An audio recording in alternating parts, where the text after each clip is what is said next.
कोई जबरन घुस गया है, कोई जबरन मार्केट बना लिया, जबरन दखल कर लिया है, वैसे लोगों को बिल्डिंग को तोड़ दूंगा, खाली करा दूंगा और अपने नए जो लेने वाले लोग होंगे उनको मैं दिलवाऊंगा और सरकार का जो रूल है, जो कोर्ट का आदेश है, उसका पालन करवाऊंगा।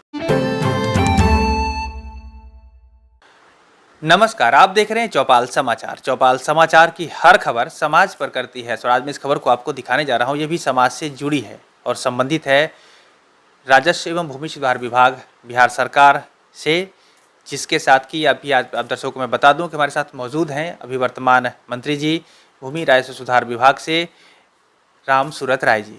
और आप दर्शकों ने पहले भी चौपाल में देखा है कि जो मुलाकात हुई हमारी, उन्होंने कहा कि बहुत सारे काम को इन्होंने डिजिटल कर दिया है लोगों की मदद के लिए, और ग्रीवांसेस का जो मामला आता है सामने, उसको भी इन्होंने निदान निकालने की बात की है और लगातार प्रयास करते हैं। अब कुछ नेक्स्ट लेवल पर हम आपको ये जानकारी पहुंचाने का प्रयास कर रहे हैं कि और क्या कुछ ये सोच रहे हैं। जैसी जानकारी मिल रही है और देख भी रहे हैं आप लोग कि डिजिटल डिजिटल डिजिटल की बात चल रही है, और सारी जानकारी जो आप देख रहे हैं आज हम इन्हीं से पूछकर अप टू डेट करेंगे कि क्या इनके समझ में, क्या इनके विचार में क्या हो रहा है। तो आपका पुनः बहुत बहुत स्वागत है। नमस्कार, बहुत बहुत धन्यवाद जी। सबसे पहला प्रश्न आज हमारे दर्शकों के लिए होगा कि 20 जिलों में जो है वो सर्वे का काम चलने की बात आ रही है सामने में, तो 38 जिले हमारे बिहार से हैं, तो अन्य जिलों में कब आप सर्वे को लेकर आगे ये काम करवा पाएंगे? बिहार के अंदर 20 जिलों में हमारा सर्वे का काम चल रहा है। वहाँ बहुत सारे जिलों में काम पूरा कर लिया गया है। मुझे पूरी उम्मीद है कि 1-2 महीना में वहाँ खतियान बंटना शुरू हो जाएगा, और जब जहाँ पर काम शुरू हो जाएगा वहाँ के स्टाफ को शिफ्ट करके मैं अन्य जिलों में इस नए साल में 2022 में मैं पूरे प्राथमिकता के आधार पर 4-5 जिलों में नया शुरू हो जाएगा, जिसमें मुजफ्फरपुर जिला को मैं शुरू कराने जा रहा हूँ। जी। अच्छा, ग्रामीण क्षेत्रों में सीमांकन के लिए जो सरकार की व्यवस्था है, प्राइवेट असर तो अलग बात होती है, लेकिन सरकारी व्यवस्था के अंतर्गत सीमांकन में बड़ी समस्या होती है लोगों को। आपके यहाँ अमीन उपलब्ध नहीं होते हैं क्या? तो क्या कुछ कहना चाहेंगे, क्या लगता है इसका निदान कुछ निकालने पर लगे हैं आप? बहुत अच्छा सवाल आपने किया है। ये जटिल समस्या था मेरे विभाग के लिए, क्योंकि मेरे पास पूरे बिहार में अमीन थे ही नहीं, और तुरंत जब मंत्री बनने के बाद अभी हमने 9 मार्च को 487 अमीन मैंने बिहार को दिया संविदा पर, और 1767 कर्मचारी चयन आयोग के द्वारा मेरा नियुक्ति होना ही वाला है। ये कर्मचारी जब अमीन जब आ जाएंगे तो एवरेज मेरे पास हर अंचल में 3-4 अमीन हो जाएंगे। और एक बहुत बड़ा समस्या था कि गाँवों के अंदर हम लोग सीओ के यहाँ जाकर के रसीद कटवाते थे और साल भर नापी नहीं होता था, लेकिन अमीन नहीं था, नक्शा नहीं था। तो आज हमने एक व्यवस्था बनाया है कि हर अंचल में 1-2 अमीन हमारे पहुँच गए हैं, और नक्शा जो गांव में उपलब्ध नहीं हुआ करता था, दलालों के पास हुआ या ज़मींदारों के पास, तो ज़मींदार गरीब को नक्शा नहीं देना चाहते थे। तो उस परिस्थिति में हमने एक आदेश दिया है, और हर अंचल में हर हलका का 2 नक्शा सीओ के अंचल कार्यालय में रहेगा। जब अमीन जब नापी करने जाएगा तो वही नक्शा, सरकारी नक्शा लेकर के ही जाएगा, क्योंकि गांव के अंदर ये भी कन्फ्यूजन होता है कि ये नक्शा उनका है, छोटा है, बड़ा है, ओरिजिनल है, फोटोकॉपी है।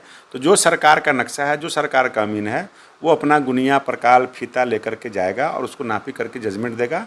क्योंकि ग्रामीण के ज़मीन पर आरी का जजमेंट करने वाला पहला जज हमारा अमीन होगा, और हमने इस चीज़ को ज्ञान भवन में अपने तमाम अमीन जजों को हमने सलाह और बताया भी था, उन्होंने स्वीकार भी किया। एक स्वर में कहा कि सर हम बड़ी मेहनत और ईमानदारी के साथ काम करेंगे। तो हमारे 487 अमीन लगे हैं।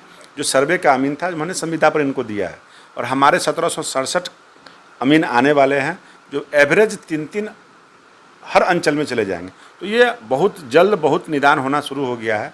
दूसरा एक समस्या था कि हर काम डिजिटल हो रहा है और नापी भी डिजिटल हो, इसका हम प्रयास कर रहे हैं जी। और बहुत जल्द आपको डिजिटल नापी भी मैं देने जा रहा हूं। पूरे बिहार के अंदर 534 अंचल में ईटीएस मशीन मैं देने जा रहा हूं। उस ईटीएस मशीन के माध्यम से कोई बेईमानी, कोई शैतानी नहीं होगा।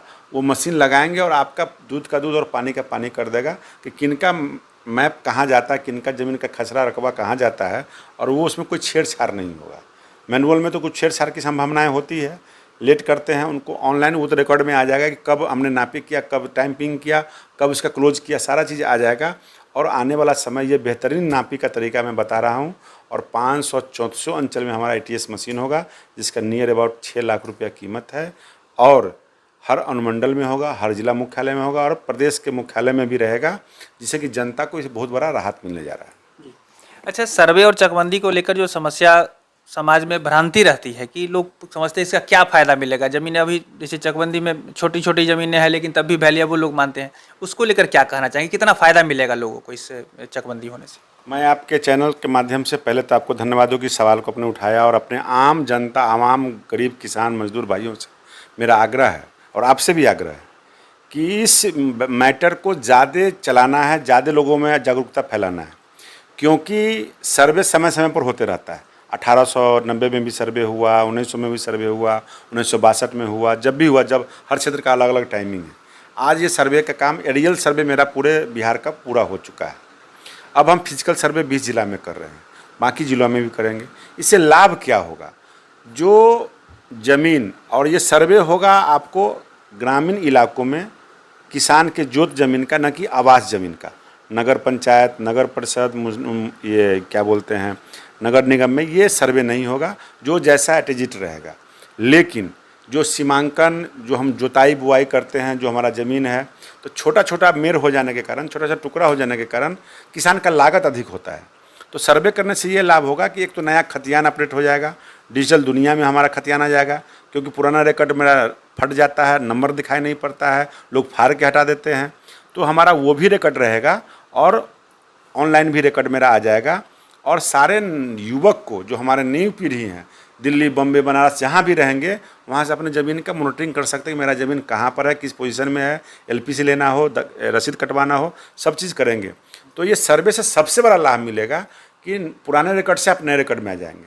और इसके लिए सबसे बड़ा ज़रूरी है, आपके चैनल के माध्यम से मैं जागरूकता अपने किसान भाइयों को बताना चाहूँगा कि अगर आप अपना जमाबंदी दादा परदादा के नाम पर ज़मीन चला आ रहा है, नहीं कराते हैं, तो फिर दादा परदादा के नाम पर ही ज़मीन चला जाएगा आपका।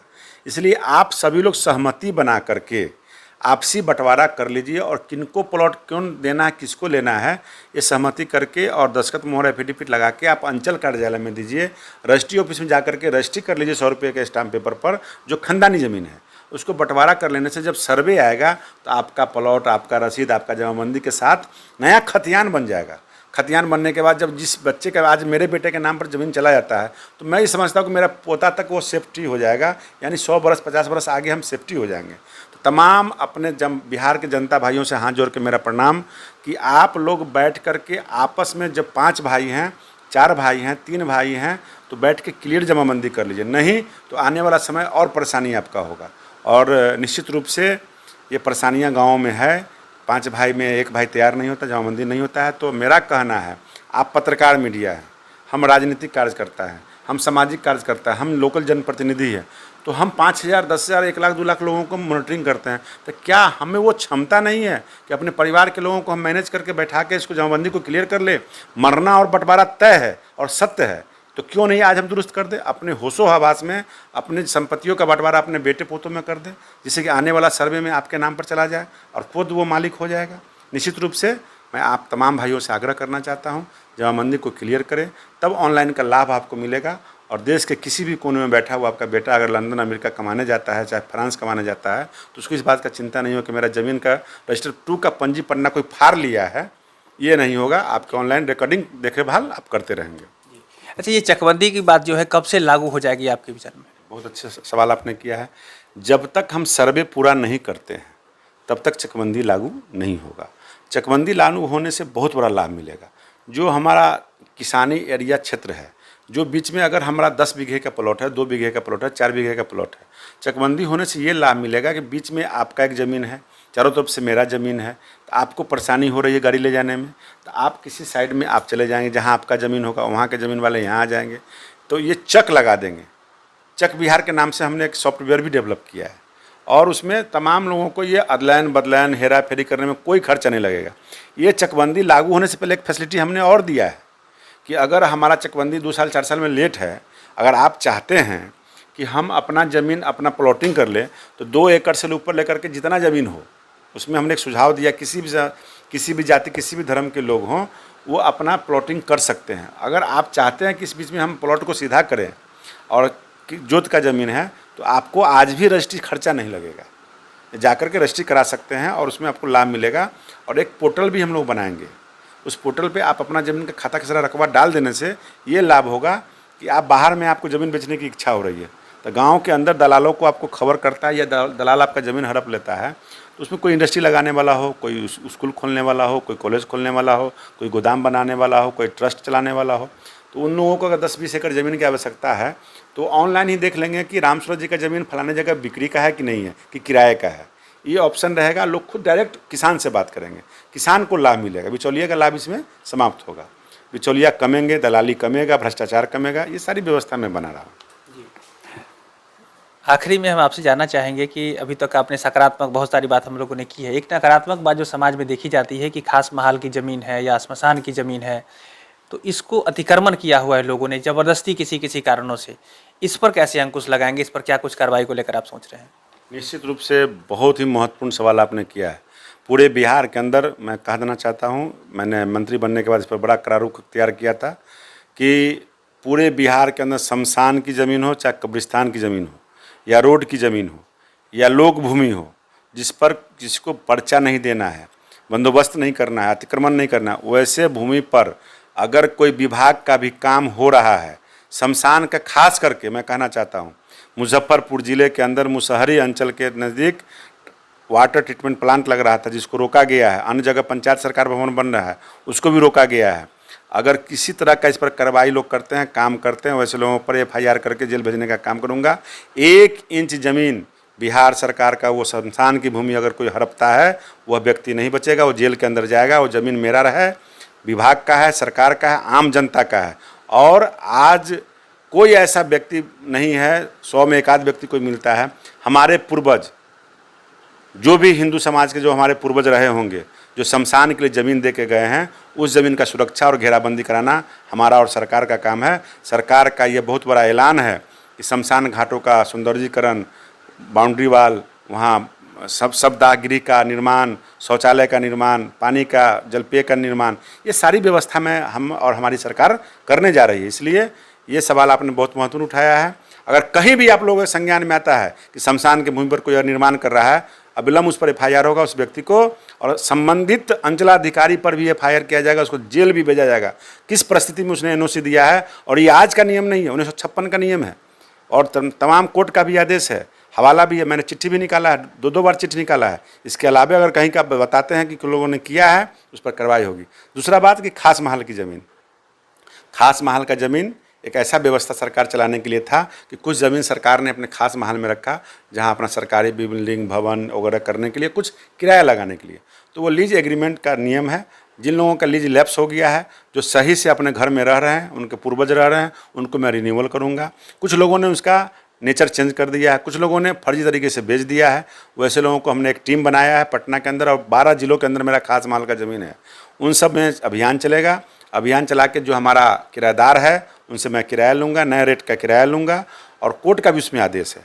मैं किसी को निकालने नहीं जा रहा हूँ, लेकिन कोई जबरन घुस गया है, कोई जबरन मार्केट बना लिया, जबरन दखल कर लिया है, वैसे लोगों को बिल्डिंग को तोड़ दूँगा, खाली करा दूँगा, और अपने नए जो लेने वाले लोग होंगे उनको मैं दिलवाऊँगा, और सरकार का जो रूल है, जो कोर्ट का आदेश है, उसका पालन करवाऊँगा। तो दर्शकों ने सुना कि कितना तैयारी के साथ और कितने कड़े रुख अख्तियार कर रहे हैं। अगर कोई गलती कर रहा है तो मैं ज़रूर कहना चाहूँगा चौपाल समाचार के माध्यम से सतर्क हो जाएं। आगे आने वाले समय में सब कुछ दूध का दूध और पानी का पानी होगा। मुझे आशा है कि आप दर्शकों को भी ये कार्यक्रम बहुत बेहतर लगा होगा। तो आखिरी में आपका बहुत बहुत धन्यवाद हमारे इस कार्यक्रम में भाग लेने के लिए। बहुत बहुत धन्यवाद आप सबों को भी। दर्शकों का भी बहुत बहुत धन्यवाद। आगे भी इसी खबर को लेकर आते हैं, लेकिन हम आपसे ज़रूर कहेंगे कि आप कमेंट करें। अगर आपको कोई परेशानी हो रही है तो कमेंट करें। यदि आपको बेहतर भी लग रहा हो तब भी कमेंट करें, कि हम आपकी बेहतरी को और आपकी परेशानी को लेकर यहाँ तक पहुँचाने का हम प्रयास करते रहेंगे। तो आज के लिए बस इतना ही। कैमरा पर्सन धीरेन्द्र कुमार के साथ मैं अभिषेक आनंद, चौपाल समाचार के लिए धन्यवाद।